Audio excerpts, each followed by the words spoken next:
Welcome to my channel Daily Bulletin News.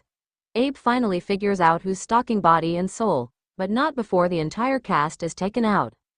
On today's Days of Our Lives, Hattie drops into Bonnie's room with a box of bonbons, shocked to see her state. She's worried about what'll happen while Bonnie's recovering, and Bonnie manages to mumble out that Kayla's stepping in. Hattie breaks out a script and sees it's mostly Cassandra and Charlemagne. Steve and Kayla get back home, still talking about the wedding, when they find an envelope with a body and soul script at the door. Kayla's miserable at the thought of her first script.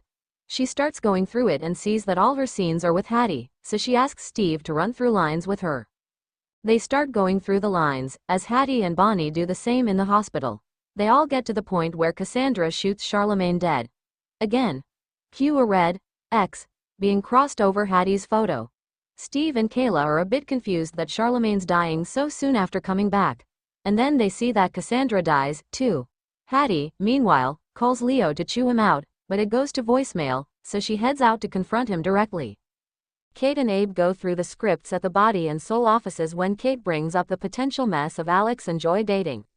If things go wrong, they'll have yet another problem.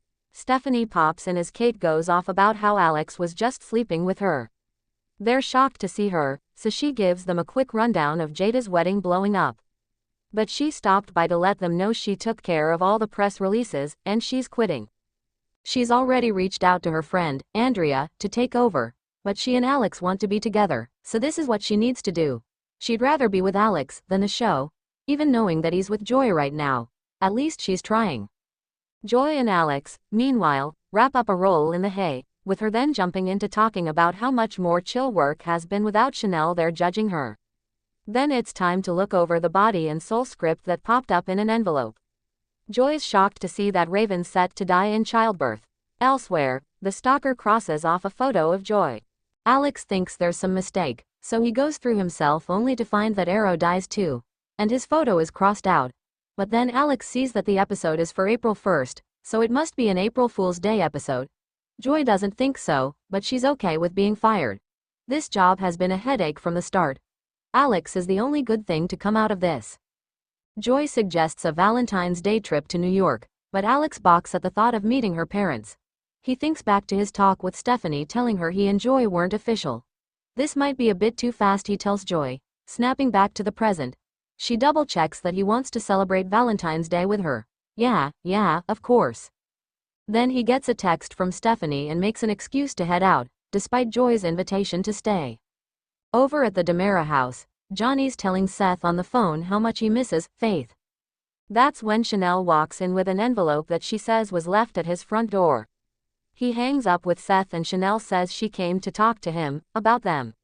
They can't let things fester, so she makes it clear that he needs to talk to her if he's ever worried about anything. Johnny takes all the blame, saying he'll never doubt her and he'll be a better communicator. They both say they love each other and want no one but each other. Chanel notes that at the end of the day, neither of them actually broke their vows, despite the close calls. That's when Johnny asks her to please come home, and she agrees. In fact, her bags are already in the car. Johnny's ecstatic, but they agree to take it one day at a time. They kiss, then he runs out to get the bags. After they settle in, he checks the body and soul script. Oh my god, Leo killed off Seth's character, and we get another red X. In the show's final moments, Alex gets over to Stephanie's where she tells him she quit body and soul. He's stunned, but she makes it clear that she just had to follow her heart, shot or not. He's still with Joy, who, he says, has moved past casual. But he doesn't want that, so it's time to end things. I just want to be with you, Steph.